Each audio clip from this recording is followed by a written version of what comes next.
ವಿದ್ಯಾರ್ಥಿಗಳೇ, ನಾನು ಶ್ರೀ ಶಿವಾನಂದ ಹಲೋಳಿ, ಸಹಾಯಕ ಪ್ರಾಧ್ಯಾಪಕರು, ಅರ್ಥಶಾಸ್ತ್ರ ವಿಭಾಗ, ಸರ್ಕಾರಿ ಪ್ರಥಮ ದರ್ಜೆ ಕಾಲೇಜು ತೇಲ್ಸಂಗ್.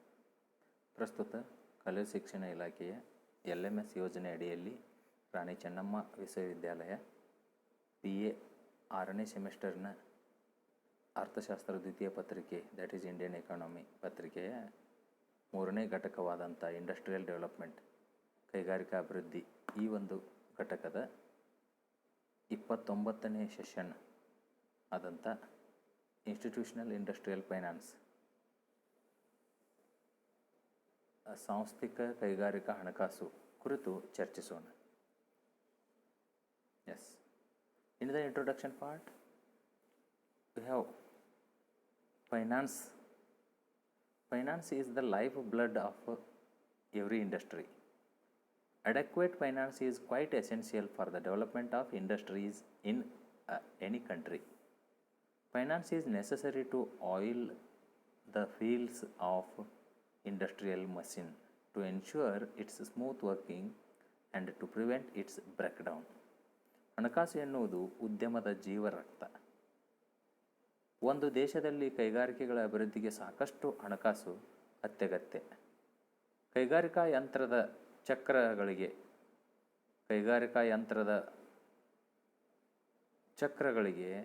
ತೈಲ ಹಾಕಲು, ಅದರ ಸುಗಮ ಕಾರ್ಯವನ್ನು ಖಚಿತಪಡಿಸಿಕೊಳ್ಳಲು ಮತ್ತು ಅದರ ಒಂದು ಸುಗಮ ಕಾರ್ಯಾಚರಣೆಗಾಗಿ ಅದರ ಒಂದು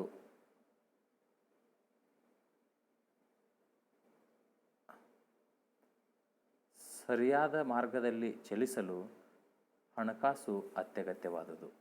ಅದನ್ನು ಕುರಿತು ನಾವೀಗ ನೋಡ್ತಾ ಇದ್ದೀವಿ. Yes, the first thing is sources of industrial finance. ಕೈಗಾರಿಕಾ ಹಣಕಾಸಿನ ಮೂಲಗಳು. ಕೈಗಾರಿಕಾ ಹಣಕಾಸಿನ ಮೂಲಗಳನ್ನು ನಾವು ವಿವಿಧ ರೀತಿಯಲ್ಲಿ ವಿಂಗಡಿಸಿ ಒಂದೊಂದಾಗಿ ಅಧ್ಯಯನ ಮಾಡ್ತಾ ಇದ್ದೀವಿ. ಮೊದಲೇದು ಶೇರ್ಸ್ ಆ್ಯಂಡ್ ಡಿಬೆಂಚರ್ಸ್. ಭಾರತದಲ್ಲಿ ಬೃಹತ್ ಉದ್ಯಮ ಘಟಕಗಳು ಹೆಚ್ಚಿನ ಒಂದು ಬಂಡವಾಳದೊಂದಿಗೆ ಬೆಳೀತಾ ಇದ್ದಾವೆ.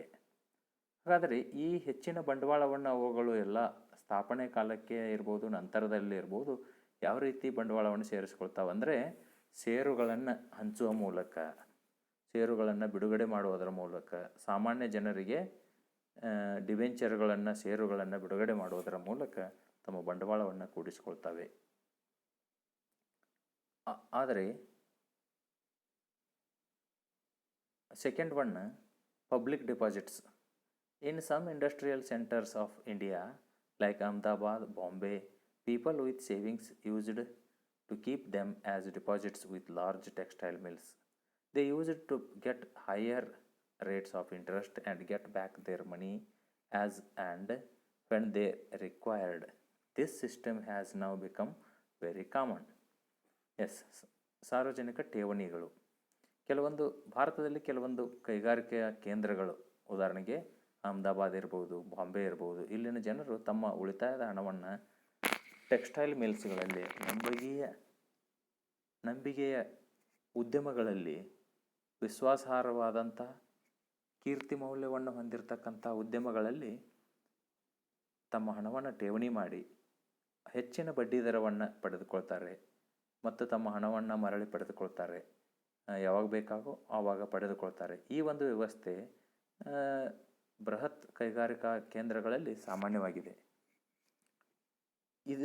ಈ ರೀತಿ ಸಾರ್ವಜನಿಕರಿಂದ ಠೇವಣಿಯನ್ನು ಸ್ವೀಕರಿಸುವ ಮೂಲಕ ಕೂಡ ಉದ್ಯಮಗಳು ತಮಗೆ ಬೇಕಾದಂಥ ಹಣಕಾಸನ್ನು ಪಡೆದುಕೊಳ್ಳುತ್ತವೆ. ಆದ್ದರಿಂದ ಇದು ಕೂಡ ಒಂದು ಪಬ್ಲಿಕ್ ಡಿಪಾಸಿಟ್ಸ್ ಕೂಡ ಒಂದು ಮಹತ್ವದ ಹಣಕಾಸಿನ ಮೂಲವಾಗಿದೆ. Then third one, commercial banks. The commercial banks in India help the industries by providing only short-term finance. They lend to the industrial concerns only to meet their working capital needs. It acquires a large area of the industrial finance. ಇಲ್ಲಿ ವಾಣಿಜ್ಯ ಬ್ಯಾಂಕ್ಗಳು ಅಂದಾಗ ಭಾರತದಲ್ಲಿ ಕೈಗಾರಿಕೆಗಳಿಗೆ ಅಲ್ಪಾವಧಿ ಹಣಕಾಸನ್ನು ಒದಗಿಸುವಂಥ ಅತ್ಯಂತ ಪ್ರಮುಖ ಮೂಲಗಳಾಗಿವೆ. ಇವುಗಳು ಕೈಗಾರೀಕರಣಕ್ಕೆ, ವಿಶೇಷವಾಗಿ ಅವರ ಒಂದು ಕಾರ್ಯನಿರತ ಬಂಡವಾಳದ ಅವಶ್ಯಕತೆಯನ್ನು ಪೂರೈಸುವಲ್ಲಿ ಅತ್ಯಂತ ಸಫಲವಾಗಿವೆ ಅಂತ ಹೇಳ್ಬೋದು. Then fourth one, investment trusts. In India the investment trusts also provide finance to industries. ಭಾರತದಲ್ಲಿ ಹೂಡಿಕೆ ನಿಗಮಗಳು, ಉದಾಹರಣೆಗೆ ಅಂದಾಗ ಯೂನಿಟ್ ಟ್ರಸ್ಟ್ ಆಫ್ ಇಂಡಿಯಾ ಅಂತ ಇರ್ಬೋದು, ಇತರೆ ಯೂನಿಟ್ ಟ್ರಸ್ಟ್ಗಳಿರ್ಬೋದು. ಇವುಗಳೆಲ್ಲವೂ ಭಾರತದಲ್ಲಿ ಕೈಗಾರಿಕಾ ಹಣಕಾಸನ್ನು ಒದಗಿಸುವಂಥ ಮೂಲಗಳಾಗಿವೆ. The fifth one, insurance companies. The Life Insurance Corporation of India LIC and General Insurance Corporation of India GICI also provide funds to the large industrial undertakings. ಜೀವ ವಿಮಾ ನಿಗಮ ಇರ್ಬೋದು, ಸಾಮಾನ್ಯ ವಿಮಾ ನಿಗಮ ಇರ್ಬೋದು, ಇನ್ನೂ ಹಲವು ವಿಮಾ ನಿಗಮಗಳು ಭಾರತದಲ್ಲಿ ಬೃಹತ್ ಕೈಗಾರಿಕೆಗಳಿಗೆ ಹಣಕಾಸನ್ನು ಒದಗಿಸುವಂಥ ಪ್ರಮುಖ ಮೂಲಗಳಾಗಿವೆ. Then sixth one, Industrial Finance Corporation of India IFCI. The IFCI was set up an act by Parliament in July 1948 to provide medium and long-term finance to industrial concerns including cooperatives only when they could raise funds through the issue of shares or through normal banking accommodations.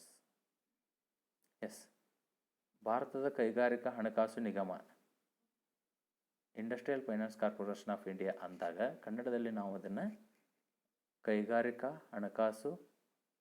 ಭಾರತದ ಕೈಗಾರಿಕಾ ಹಣಕಾಸು ನಿಗಮ ಅಂತ ಕರಿತೀವಿ. ಇದು 1948 ಜುಲೈನಲ್ಲಿ ಸಂಸತ್ತಿನ ಕಾಯ್ದೆಯೊಂದಿಗೆ ಆರಂಭವಾಯಿತು. ಇದು ಭಾರತದಲ್ಲಿನ ಕೈಗಾರಿಕೆಗಳಿಗೆ, ಸಹಕಾರಿ ಸಂಸ್ಥೆಗಳಿಗೆ ಮಧ್ಯಮಾವಧಿ ಮತ್ತು ದೀರ್ಘಾವಧಿ ಸಾಲವನ್ನು ಒದಗಿಸುವಂಥ ಪ್ರಮುಖ ಮೂಲವಾಗಿದೆ. ಇದು ಷೇರುಗಳನ್ನು ಮತ್ತು ಸಾಮಾನ್ಯ ಬ್ಯಾಂಕಿಂಗ್ ಕಾರ್ಯಾಚರಣೆಯ ಮೂಲಕ ಫಂಡನ್ನು, ನಿಧಿಯನ್ನು ಹೆಚ್ಚಿಸಿಕೊಂಡು ಈ ಕೈಗಾರಿಕೆಗಳ ಹಣಕಾಸನ್ನು ಪೂರೈಸುತ್ತದೆ. Then seventh one is State Financial Corporations, those are SFCs. The Government of India passed the State Financial Act in the year 1951, enabling the state governments to set up state financial corporations like that KSFC, that is called as Karnataka State Finance Corporations. The SFCs provide long-term finance to all types of small and medium-scale industries in the industrial concerns. ಇವುಗಳನ್ನು ಕನ್ನಡದಲ್ಲಿ ರಾಜ್ಯ ಹಣಕಾಸು ನಿಗಮಗಳಂತ ಕರೀತಾರೆ. ಇವುಗಳು ಭಾರತದಲ್ಲಿ ಭಾರತ ಸರ್ಕಾರದ ಒಂದು ಕಾಯ್ದೆಯ ಮೂಲಕ 1951ರಲ್ಲಿ ಸ್ಥಾಪನೆ ಮಾಡಲಿಕ್ಕೆ ರಾಜ್ಯ ಸರ್ಕಾರಗಳಿಗೆ ಅನುಮತಿಸಲಾಯಿತು. ಅದರಂತೆ ಬಹುತೇಕ ರಾಜ್ಯ ಸರ್ಕಾರಗಳು ರಾಜ್ಯಕ್ಕೊಂದರಂತೆ, ಸಣ್ಣ ಸಣ್ಣ ರಾಜ್ಯಗಳು 2 ರಾಜ್ಯಗಳಿಗೆ ಒಂದರಂತೆ ಒಂದೊಂದು ರಾಜ್ಯ ಹಣಕಾಸು ನಿಗಮಗಳನ್ನು ಸ್ಥಾಪನೆ ಮಾಡಿದ್ದುಕೊಂಡು ಇವುಗಳು ಆಯಾ ರಾಜ್ಯದ ಸೂಕ್ಷ್ಮ, ಸಣ್ಣ ಮತ್ತು ಮಧ್ಯಮ ಪ್ರಮಾಣದ ಉದ್ಯಮಗಳಿಗೆ ಗರಿಷ್ಠ ಪ್ರಮಾಣದಲ್ಲಿ ದೀರ್ಘಾವಧಿ ಸಾಲವನ್ನು ಒದಗಿಸುವಂಥ ಪ್ರಮುಖ ಹಣಕಾಸಿನ ಮೂಲಗಳಾಗಿವೆ ಅಂತ ಹೇಳ್ಬೋದು. Yes, eighth one, Industrial Credit and Investment Corporation of India, Industrial Credit and Investment Corporation of India in the short form, in the abbreviation, it is called as a ICICI. It was set up in January 1955 under the Indian Companies Act with an authorized capital of 60 crores and subscribed capital of 20 crores. There is a huge gap between subscribed capital and authorized capital. It grants a long-term or medium-term loans, guarantees loans guaranteed by others, underwriters, new issues of shares and debentures, subscribes to them directly and provides advice on managerial and technical problems. Yes, ರಾಷ್ಟ್ರೀಯ ಕೈಗಾರಿಕಾ ಅಭಿವೃದ್ಧಿ ನಿಗಮ, ರಾಷ್ಟ್ರೀಯ ಕೈಗಾರಿಕಾ ಸಾಲ ಮತ್ತು ಹೂಡಿಕೆ ನಿಗಮವನ್ನು 1955ರ ಜನವರಿಯಲ್ಲಿ ಭಾರತೀಯ ಕಂಪನಿಗಳ ಕಾಯ್ದೆ ಅಡಿಯಲ್ಲಿ ಸ್ಥಾಪನೆ ಮಾಡಲಾಯಿತು. ಇದು ಅಧಿಕೃತ ಬಂಡವಾಳ 60 ಕೋಟಿಯಾಗಿದ್ದು ಪಾವತಿಯಾದಂಥ ಬಂಡವಾಳ 22 ಕೋಟಿಗಳ ರೂಪಾಯಿಗಳದ್ದಿದೆ. ಇದು ದೀರ್ಘಾವಧಿಯ ಮತ್ತು ಮಧ್ಯಮಾವಧಿಯ ಸಾಲಗಳನ್ನು ನೀಡತಕ್ಕಂಥ ಒಂದು ಹಣಕಾಸಿನ ಮೂಲವಾಗಿದ್ದು, ಇತರರು ನೀಡುವ ಸಾಲಗಳನ್ನು ಖಾತ್ರಿಪಡಿಸುತ್ತದೆ. ಷೇರುಗಳು, ಡಿಬೆಂಚರುಗಳು, ಹೊಸ ಸಂಚಿಕೆಗಳನ್ನು ವಿಮೆ ಕೂಡ ಮಾಡ್ತದೆ. ನೇರವಾಗಿ ಅವರಿಗೆ ಚಂದಾದಾರರಾಗುತ್ತದೆ ಮತ್ತು ವ್ಯವಸ್ಥಾಪಕ ಮತ್ತು ತಾಂತ್ರಿಕ ಸಮಸ್ಯೆಗಳ ಕುರಿತು ಸಲಹೆ ನೀಡುವಂಥ ಅಗ್ರಗಣ್ಯ ಹಣಕಾಸಿನ ಮೂಲವಾಗಿದೆ ಅಂತ ಹೇಳ್ಬೋದು. Then ninth one, National Industrial Development Corporation, NIDC, National Industrial Corporation. The National Industrial Development Corporation was set up in the year 1954 to develop industries and to act as an agent of the government for grant of loans to any industry which the government wants to help. ಅಂದರೆ NIDC ರಾಷ್ಟ್ರೀಯ ಕೈಗಾರಿಕಾ ಅಭಿವೃದ್ಧಿ ನಿಗಮ ಈ ಕೈಗಾರಿಕೆಗಳನ್ನು ಭಾರತದಲ್ಲಿ ಕೈಗಾರಿಕರಣವನ್ನು ಮಾಡುವ ಉದ್ದೇಶದಿಂದ ಕೈಗಾರಿಕೆಗಳನ್ನು ಅಭಿವೃದ್ಧಿಪಡಿಸಲಿಕ್ಕಾಗಿ ಸರ್ಕಾರವು ಸಹಾಯ ಮಾಡಲು ಬಯಸುವಂಥ ಯಾವುದೇ ಒಂದು ಉದ್ಯಮಕ್ಕೆ ಸಾಲ ನೀಡುವ ಸಲುವಾಗಿ ಸರ್ಕಾರದ ಏಜೆಂಟ್ ಅಥವಾ ನಿಯೋಗಿಯಾಗಿ ಕಾರ್ಯನಿರ್ವಹಿಸಲು ರಾಷ್ಟ್ರೀಯ ಕೈಗಾರಿಕಾ ಅಭಿವೃದ್ಧಿ ನಿಗಮವನ್ನು 1954ರಲ್ಲಿ ಸ್ಥಾಪನೆ ಮಾಡಲಾಯಿತು. ಇದು ಕೂಡ ಒಂದು ಕೈಗಾರಿಕಾ ಹಣಕಾಸಿನ ಪ್ರಮುಖ ಮೂಲವಾಗಿದೆ ಅಂತ ಹೇಳ್ಬೋದು. Then 10th one, the Industrial Development Bank of India, IDBI. The Industrial Development Bank of India was set up in July 1964 to provide long-term finance to industry. The main function of the IDBI, as its very name indicates, is to finance industrial units either directly or through specified financial institutions. ಇದು ಕೈಗಾರಿಕೆಗೆ ದೀರ್ಘಾವಧಿಯ ಹಣಕಾಸನ್ನು ಒದಗಿಸುವ ಉದ್ದೇಶದಿಂದ industrial development bank of ಇಂಡಿಯಾವನ್ನು July 1964ರಲ್ಲಿ ಸ್ಥಾಪನೆ ಮಾಡಲಾಯಿತು. ಇದರ ಮುಖ್ಯ ಕಾರ್ಯ ಅಂದರೆ ಅದರ ಹೆಸರೇ ಸೂಚಿಸುವಂತೆ ಕೈಗಾರಿಕಾ ಘಟಕಗಳಿಗೆ ನೇರವಾಗಿ ಅಥವಾ ನಿರ್ದಿಷ್ಟ ಹಣಕಾಸು ಸಂಸ್ಥೆಗಳ ಮೂಲಕ ಹಣಕಾಸಿನ ಸಹಾಯವನ್ನು, ತಾಂತ್ರಿಕ ಸಮಸ್ಯೆಗಳಿಗೆ ಹಣಕಾಸನ್ನು ಒದಗಿಸುವಂಥ ಕಾರ್ಯವನ್ನು ಇದು ಮಾಡ್ತಾ ಇದೆ. 11th one, unit trust of India, UTI. The UTI was set up in February 1964 as a public sector investment institution.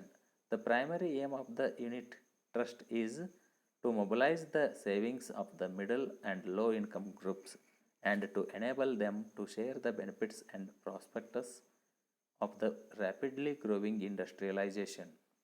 Yes. Unit trust of ಇಂಡಿಯಾನ ಫೆಬ್ರವರಿ 1964ರಲ್ಲಿ ಸಾರ್ವಜನಿಕ ವಲಯದ ಹೂಡಿಕೆ ಸಂಸ್ಥೆಯನ್ನಾಗಿ ಸ್ಥಾಪನೆ ಮಾಡಲಾಯಿತು. ಮಧ್ಯಮ ಮತ್ತು ಕಡಿಮೆ ಆದಾಯದ ಗುಂಪುಗಳು ಉಳಿತಾಯವನ್ನು ಸಜ್ಜುಗೊಳಿಸುವುದು ಮತ್ತು ವೇಗವಾಗಿ ಬೆಳೆಯುತ್ತಿರುವ ಕೈಗಾರೀಕರಣದ ಪ್ರಯೋಜನಗಳನ್ನು ಮತ್ತು ಭವಿಷ್ಯವನ್ನು ಹಂಚಿಕೊಳ್ಳಲಿಕ್ಕೆ ಅವರಿಗೆ ಅನುವು ಮಾಡುವುದು ಯೂನಿಟ್ ಟ್ರಸ್ಟ್ನ ಒಂದು ಪ್ರಾಥಮಿಕ ಉದ್ದೇಶ ಆಗಿದೆ ಅಂತ ಹೇಳ್ಬೋದು. ದೆನ್ 12ನೇದಾಗಿ the EXIM bank, export import bank of India, that is called EXIM bank. ಇದು ಎಂದು ಜನಪ್ರಿಯವಾಗಿರುವ ಎಕ್ಸಿಮ್ ಬ್ಯಾಂಕ್ ಎಂದು ಜನಪ್ರಿಯವಾಗಿ ಕರೆಯಲ್ಪಡುವಂಥ ಆಮದು ರಫ್ತು ಬ್ಯಾಂಕನ್ನು ಜನವರಿ 1, 1982ರಲ್ಲಿ ಭಾರತ ಸರ್ಕಾರ ಸ್ಥಾಪನೆ ಮಾಡಿತು. ಇದು ಕೈಗಾರಿಕಾ ಅಭಿವೃದ್ಧಿಯ ಅಂತಾರಾಷ್ಟ್ರೀಯ ಹಣಕಾಸು ವಿಭಾಗದ ಕಾರ್ಯಾಚರಣೆಯನ್ನು ವಹಿಸಿಕೊಂಡು ಈ ಹಣಕಾಸನ್ನು ಒದಗಿಸ್ತಾ ಇದೆ. 13ನೇದಾಗಿ ಕೈಗಾರಿಕಾ ಪುನರ್ನಿರ್ಮಾಣದ bank, IRBI, industrial reconstruction bank of India, IRBI. ಅನಾರೋಗ್ಯದ ಅಥವಾ ರೋಗಗ್ರಸ್ತ ಕೈಗಾರಿಕಾ ಘಟಕಗಳಿಗೆ ತ್ವರಿತ ಪುನರ್ನಿರ್ಮಾಣ ಮತ್ತು ಪುನರ್ವಸತಿಗಾಗಿ ಆರ್ಥಿಕ ನೆರವನ್ನು ನೀಡಲು ಭಾರತ ಸರ್ಕಾರ 1971ರ ಏಪ್ರಿಲ್ನಲ್ಲಿ ಈ IRBI ಕೈಗಾರಿಕಾ ಪುನರ್ನಿರ್ಮಾಣ ನಿಗಮವನ್ನು ಸ್ಥಾಪನೆ ಮಾಡಲಾಯಿತು.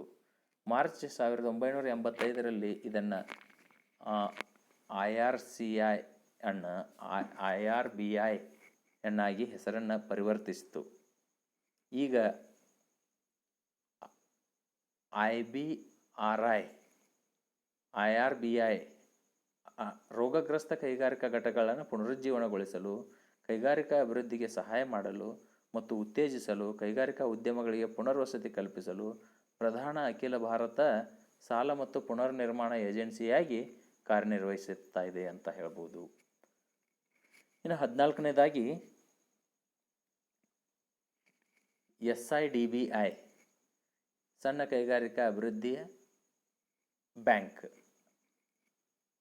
Small industries development bank of India. ಭಾರತದಲ್ಲಿನ ಕಿರು ಬಂಡವಾಳ ಸಂಸ್ಥೆಗಳ ಎಲ್ಲ ನಿಯಂತ್ರಣ ಮತ್ತು ಪರವಾನಗಿಗಾಗಿ SIDBI ಭಾರತದ ಅತ್ಯುನ್ನತ ನಿಯಂತ್ರಕ ಸಂಸ್ಥೆಯಾಗಿದ್ದು, MSME ವಲಯವನ್ನು ಅಂದರೆ ಸೂಕ್ಷ್ಮ, ಸಣ್ಣ ಮತ್ತು ಮಧ್ಯಮ ಗಾತ್ರದ ಕೈಗಾರಿಕಾ ವಲಯವನ್ನು ಉತ್ತೇಜಿಸಲು, ಅಭಿವೃದ್ಧಿಪಡಿಸಲು, ಹಣಕಾಸು ಒದಗಿಸಲು SIDBI ಪ್ರಾಥಮಿಕ ಹಣಕಾಸು ಸಂಸ್ಥೆಯಾಗಿದೆ. ಇನ್ನು 15ನೇದಾಗಿ risk capital and technology corporation limited. ಈ RCTCಯನ್ನು ಜನವರಿ 1988ರಲ್ಲಿ ಸ್ಥಾಪನೆ ಮಾಡಲಾಯಿತು. ಅದನ್ನು ಪರಿವರ್ತಿಸುವ ಮೂಲಕ ನಿಗದಿಪಡಿಸಲಾಯಿತು. RCF ಅನ್ನು ಪರಿವರ್ತಿಸುವ ಮೂಲಕ ಇದನ್ನು ನಿಗದಿಪಡಿಸಿದರು. ಅಂದರೆ 1975ರಲ್ಲಿ ರಿಸ್ಕ್ ಕ್ಯಾಪಿಟಲ್ ಫೌಂಡೇಶನನ್ನು ಹೊಂದಿಸಲಾಯಿತು. ತಂತ್ರಜ್ಞರು ಮತ್ತು ವೃತ್ತಿಪರರು ಸೇರಿದಂತೆ ಹೊಸ ಉದ್ಯಮಗಳಿಗೆ ನೆರವು ನೀಡುವ ಸಲುವಾಗಿ ಇದನ್ನು ಸ್ಥಾಪನೆ ಮಾಡಲಾಯಿತು. Then 16th one, Credit Rating Information Services of India. ಇದನ್ನು ನಾವು ಕ್ರೈಸಿಲ್ ಅಂತ ಕರಿತೀವಿ. CRISIL. It was set up in the year 1988. 1988ರಲ್ಲಿ ಇದನ್ನು ಸ್ಥಾಪನೆ ಮಾಡಲಾಯಿತು. UTI ಸಹಯೋಗದೊಂದಿಗೆ ಕಂಪನಿಗಳ ಕ್ರೆಡಿಟ್ ರೇಟಿಂಗ್ ಸೇವೆಗಳನ್ನು ಒದಗಿಸುವ ಉದ್ದೇಶದಿಂದ ಇದನ್ನು ಸ್ಥಾಪನೆ ಮಾಡಿದರು. ಇನ್ನು 17ನೇದಾಗಿ TDIC, technology development and information company of India limited. ಹೊಸ ತಂತ್ರಜ್ಞಾನ ಉದ್ಯಮಗಳಿಗೆ ಯೋಜನಾ ಹಣಕಾಸು ಮಂಜೂರು ಮಾಡಲು ಇದನ್ನು 1988ರಲ್ಲಿ ಸ್ಥಾಪನೆ ಮಾಡಲಾಯಿತು. ಪ್ರವಾಸೋದ್ಯಮ ಹಣಕಾಸು ನಿಗಮ. ಭಾರತ ಸರ್ಕಾರದ